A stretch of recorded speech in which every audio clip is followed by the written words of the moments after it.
제가 대전에서 사역하던 교회가 좀 규모가 컸습니다. 그러다 보니까 1부부터 4부까지 이제 주일 예배가 있었는데 오후 예배는 또 따로 있고, 한 집사님이라는 분이 계세요. 성이 한 집사님이에요. 이름까지 말하기는 좀 그렇고, 한 집사님이라는 분이 계시는데 이분이 일부 찬양대를 하셨어요. 일부 찬양대는 일부가 7시 30분에 예배를 드려지는데, 찬양대 연습을 하기 위해서 6시 40분부터 모이게 됩니다. 그런데 이 집사님은 우리 이제 부교역자들이 6시에 이제 출근을 해서 기도회를 하고 이제 일부 예배를 준비하거든요. 그런데 이 한 집사님은 그 전보다 더 일찍 오십니다. 한 5시 40분쯤에 오셔서 교회를 한 바퀴를 핑 둘러봅니다. 왜 둘러볼까요? 청소하러. 청소가 미진한 그런 데가 있으면 집사님께서 빗자루 그리고 쓰레바지 들고 손수 청소하시고, 또 밀걸레로 밀기도 하시고, 또 그렇게 돌아보시고 나서 이제 교역자실에 들어오십니다.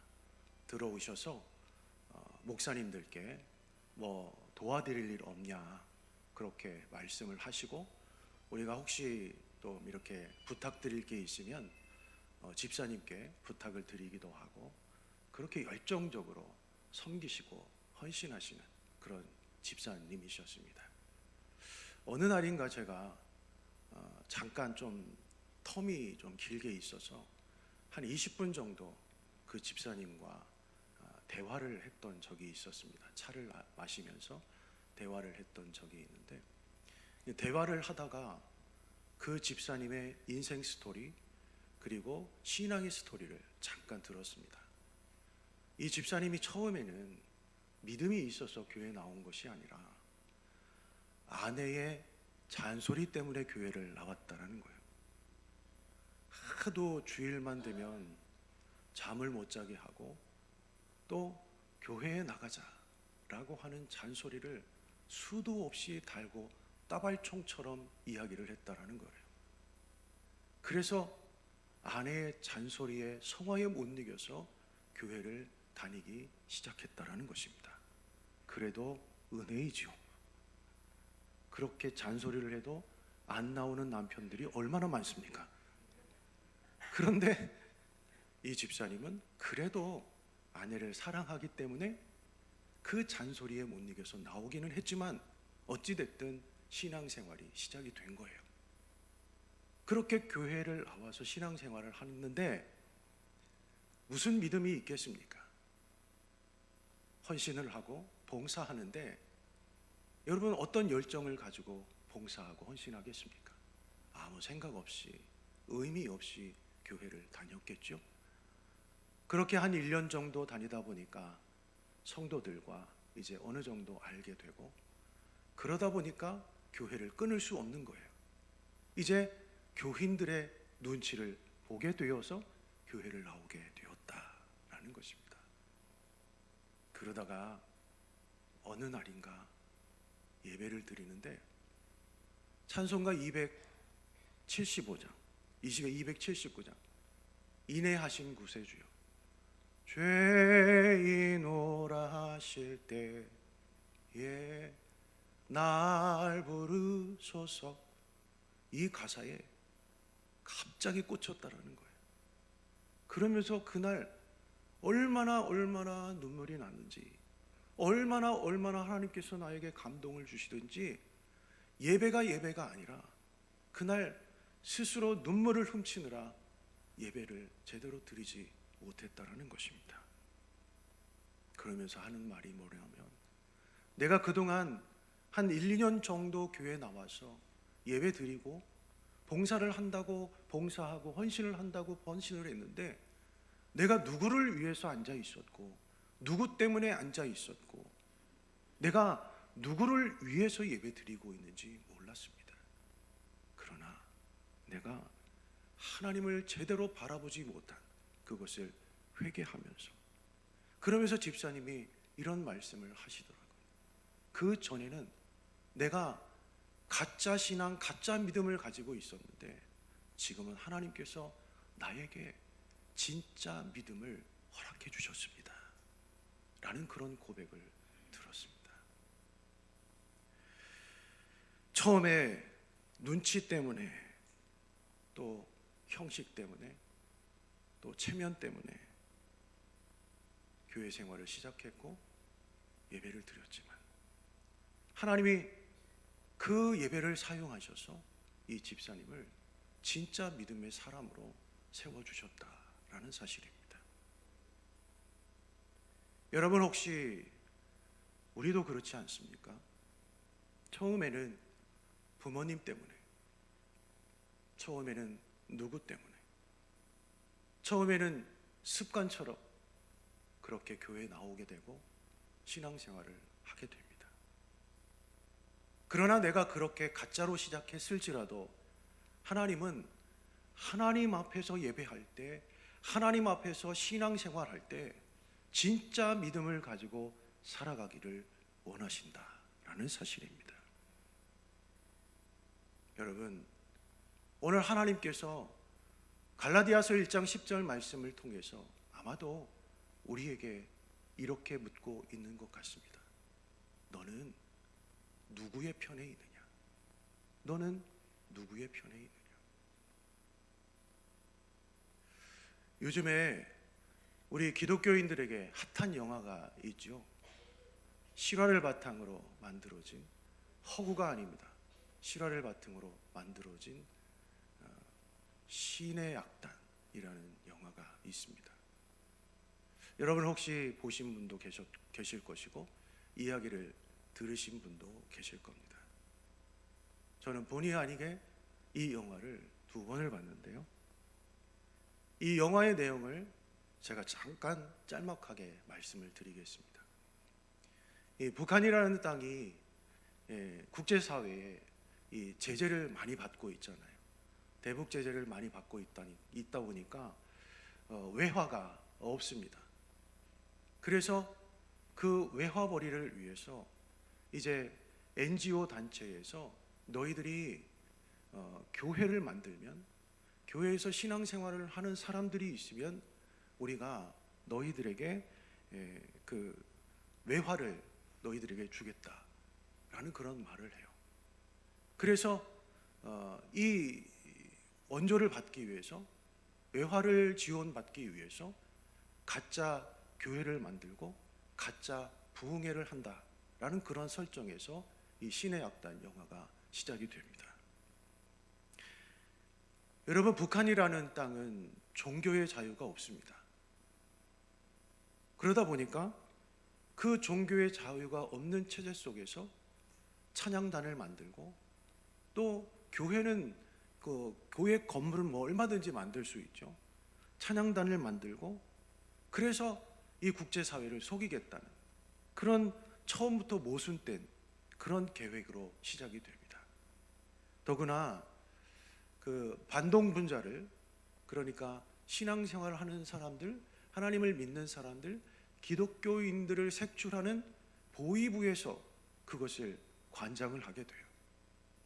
그 보위부에서 찬양단을 만들게 되고, 그 보위부 간부가 거기에 지도자가 됩니다. 그렇게 다 만들고 나서 그 교회에서 함께 찬송을 부르고 함께 말씀을 암송하게 됩니다. 그러니까 예수를 믿으라는 그 가사를 그들은 스스로 입으로 올리면서 처음에는 그들에게 이 찬송이라고 하는 것이 생존을 위한 연기가 됩니다. 그리고 말씀은 임무 수행을 위한 도구가 되죠. 그런데 이 영화가 이야기가 전개되면서 놀라운 일들이 일어나게 됩니다. 반복되는 찬양, 그리고 반복되는 그 합창 속에서 형식적으로 외웠던 그 성경 구절, 그리고 형식적으로 불렀던 그 찬양의 가사가 어느 순간부터 그들에게 의미를 주고됩니다. 또한 서로 간에 감시하고 통제하는 그런 상황으로부터 전개가 됐는데, 언제부턴가 서로 연대감이 생기죠. 그리고 억눌렸던 그 양심과 그리고 감정들, 그리고 질문들이 깨어나기 시작합니다. 가짜로 시작됐던 그 찬양이 어느 순간에 이 사람들을 바꾸기 시작했던 것이죠. 그래서 결국은 그 프로젝트가 더 이상 가짜로 유지될 수 없는 그런 국면으로 들어가면서 그들이 진짜 믿음의 선택 앞에서 목숨을 내어놓는 그런 장면으로 이야기가 끝이 납니다. 여러분, 이 영화를 보신 분들이 대부분 다시 한번 우리의 믿음을 되새기게 되죠. 그저 은혜가 됐어, 찬양이 좋았어, 박시우가 참 잘생겼어, 이런 것에서 끝나지 않는 것이 아니라, 여러분, 그 영화를 통해서 우리의 신앙을 다시 한번 돌아보게 되고 우리의 마음을 다시 한번 흔들어대는 그런 영화를 여러분 우리가 보게 되지 않습니까? 여러분, 그 영화와 반대로 우리는 어떻습니까? 우리는 얼마든지 예배할 수 있는 시간, 예배할 수 있는 공간, 예배할 수 있는 그런 자유를 우리는 가지고 있습니다. 우리는 어느 누구도 감시하는 사람도 없고, 우리가 예배를 드린다고, 기도한다고, 말씀을 읽는다고 우리를 체포하는 사람도 없습니다. 물론 교회에 나오는 것 때문에 가족 간에 어떤 불화도 있을 수 있고, 부부 간에 어떤 안 좋은 상황이 대치될 수도 있습니다. 그러나 여러분, 우리의 생명이 위협이 될 정도로 우리가 그만큼의 자유는 우리는 하나님은 허락해 주셨잖아요. 그런데 여러분, 우리가 예배를 드리면서 찬송을 하면서 우리가 얼마나 형식적인 그런 예배와 찬송을 부르고 있습니까? 입술로는 노래를 하고 있지만 우리의 마음은 움직이지 않는 신앙, 우리가 예배를 드리고는 있지만 이 예배를 통해서 우리의 삶이 변하지 않는 그런 신앙. 오늘 본문 말씀을 통해서 사도 바울이 말하고 있지 않습니까? 내가 사람들에게 좋게 하랴, 하나님께 좋게 하랴. 내가 사람들에게 좋게 하랴, 하나님께 좋게 하랴. 이 말씀은 어떻게 보면 우리의 신앙을 정말 전곡으로 찌르는 그런 말씀이라고 할 수가 있습니다. 여러분은 누구를 위해서 신앙생활을 하고 계십니까? 누구를 만족시키기 위해서 여러분 신앙생활을 하고 있습니까? 오늘 또 누구를 위해서 이 예배의 자리에 나오셨습니까? 누구를 위해서 찬양을 부르시고 누구를 위해서 여러분 기도하고 있습니까? 사람입니까? 아니면 분위기입니까? 아니면 여러분의 체면입니까? 아니면 정말 하나님 앞에 예배하면서 우리의 구원자여 우리를 창조하신 하나님께 예배를 드리고 계십니까? 영화 속의 악단은 감시 속에서 노래를 부릅니다. 그리고 마지막 부분에 혹한의 설원 속에서 이제 마지막으로 연습하기 위해서 예배당으로 가는 중에 트럭이 고장이 납니다. 그곳에서 할 수 있는 것은 아무것도 없었습니다. 연습뿐이었습니다. 그래서 그들은 그 트럭에서 내려서 새하얀 그 설원에서 찬양을 하기 시작합니다. 찬양이 멈춰지지 않습니다. 왜 그럴까요? 그들에게 그 노래는, 그 찬양은 더 이상 가짜가 아니었기 때문입니다. 그래서 누군가는 그 노래를 부르다가 목숨을 잃게 됩니다. 그래서 누군가는 그 노래를 부르다가 탈출을 마음먹습니다. 그리고 그곳에 나오는 이 보위부 간부는 명령을 거부하고 거룩한 죽음을 맞이하게 됩니다. 왜 그럴까요? 진짜였기 때문입니다. 진짜 믿음을 가지고 있었기 때문입니다. 여러분, 찬양단을 만들고 연습하는 기간이 단 2주도 되지 않았습니다. 그 기간 동안에 찬양을 통해서, 말씀 암송을 통해서 그들은 진짜 여호와 하나님, 진짜 구원자 하나님을 만나게 되었다라는 사실입니다. 여러분, 복음은 언제나 안전한 것을 선택하지 않습니다. 우리는 예수 믿으면, 우리는 교회 다니면, 우리는 신앙생활하면 우리에게 평안이 올 것이고, 우리에게 건강이 올 것이고, 우리에게 참된 위로가 올 것이다 라고 생각하면서 신앙생활을 합니다. 물론 맞습니다. 하나님은 우리에게 참된 평안을 주시고, 하나님은 우리에게 참된 복을 허락해 주십니다. 그러나 복음은 언제나 평안만 있는 것이 아닙니다. 안전만 있는 것이 아닙니다. 사도행전 4장 20절 말씀에 보면 사도들이 이렇게 말씀합니다. 우리는 보고 들은 것을 말하지 아니할 수 없다. 무슨 말씀입니까? 위협받지만 침묵하지 않겠다라는 것입니다. 복음은 계산의 결과가 아니라 멈추지 않는 증언입니다. 멈출 수 없는 참된 신앙입니다. 그런데 우리는 어떻습니까? 우리에게 조금만 손에 볼 일이 있으면 조용해집니다. 갈등이 생길까봐 말이 줄어듭니다. 누군가의 울음이 들려도 괜히 시끄러워질까봐 우리는 외면합니다. 교회의 평안을 지키겠다는 이유로 진리를 조금씩 낮추고 나의 마음에 맞추려고 합니다. 고린도후서 4장 2절 말씀에 보면 사도 바울이 이런 고백을 해요. 하나님의 말씀을 혼잡하게 하지 아니하고, 하나님의 말씀을 혼잡하게 하지 아니하고. 이 말씀이 무슨 말씀입니까? 말씀을 세상과 섞지 말라는 것입니다. 말씀을 내 생각과 섞지 말라는 것입니다. 말씀을 세상의 의미와 섞지 말라는 것입니다. 말씀을 내 뜻으로 섞지 말라는 것입니다. 상황에 맞게 희석하지 말라는 뜻입니다. 내 편안함을 위해서, 관계를 위해서, 분위기를 유지하기 위해서 말씀을 자꾸 부드럽게 가공하지 말라는 것입니다. 어떤 집사님이 교회를 떠나셨다가 다시 교회에 오셨어요. 그 집사님께 이유를 물어봤더니 목사님의 설교가 좋아서 돌아온 게 아니었습니다.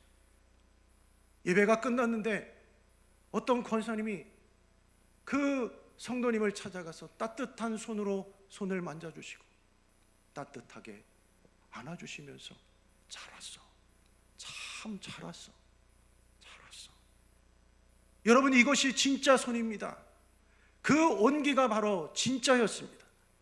그래서 그분이 돌아온 것이고, 그분이 세워준 것이고, 그분이 살아날 수 있었던 것입니다. 여러분, 진짜는 사람을 살리고 세우게 됩니다. 마치 영화 속에서 가짜로 시작된 찬양이 진짜가 되었듯이 우리의 예배도 그렇게 되어야 될 줄 믿습니다. 우리가 주일에만 울고 월요일부터는 그대로인 신앙이 아니라 예배가 삶으로 이어지는 그런 참된 신앙인이 되어야 될 줄 믿습니다.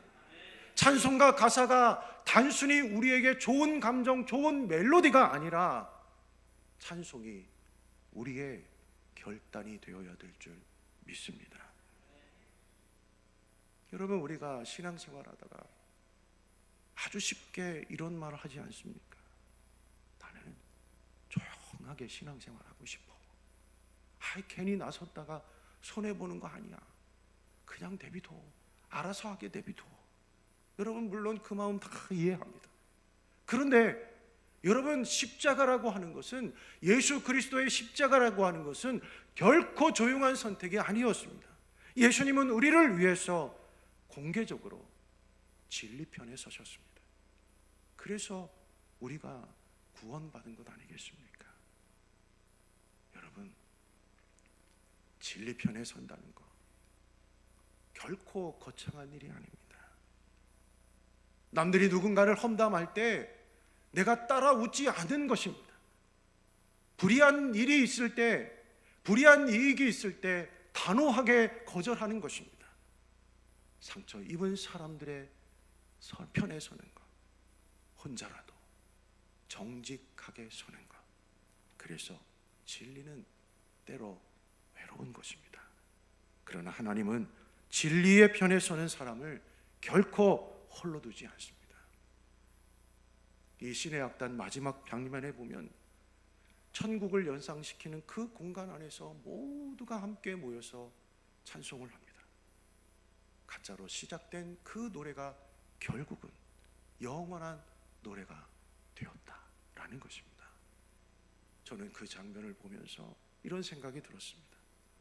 우리도 언젠가 하나님 앞에 설 텐데 주님께서 이렇게 물으시지 않을까? 너는 평생 신앙생활 했었을 텐데, 너는 평생 예배한다고 예배했었을 텐데, 너는 나에게 찬양을 드린다고 드렸는데, 너는 과연 예배드리면서 너의 삶을 살면서 너의 신앙을 가지고 누구의 편에 서서 예배하고 신앙생활하고 말씀을 읽고 기도했느냐? 이렇게 우리에게 물으실 겁니다. 사랑하는 성도 여러분, 오늘 우리는 너무나 많은 자유 안에서 참 자유롭게 살아갑니다. 우리가 마음껏 찬양할 수 있습니다. 성경을 펼쳐서 얼마든지 말씀을 읽을 수 있습니다. 얼마든지 하나님 앞에 예배할 수 있습니다. 이 자유를 형식으로 흘려보내지 마시기를 바랍니다. 비록 내 안에 가짜라고 하는 그런 믿음이 없을지라도 여러분, 진짜로 결단하는 그런 신앙인들이 될 수 있기를 간절히 바랍니다. 사람의 눈치보다도 하나님의 뜻을, 그리고 편안함보다도 진리를, 조용한 타협보다도 십자가를 선택하는 우리 모두가 될 수 있기를 간절히 바랍니다. 여러분, 우리 주님은요, 완전한 사람을 찾으시는 분이 아닙니다. 진리 편에 서겠다고 하는 결단하는 그런 사람을 지금 주님은 찾고 계시는 줄 믿습니다. 오늘 그 사람이 우리 모두가 될 수 있기를 결단하시기를 바랍니다.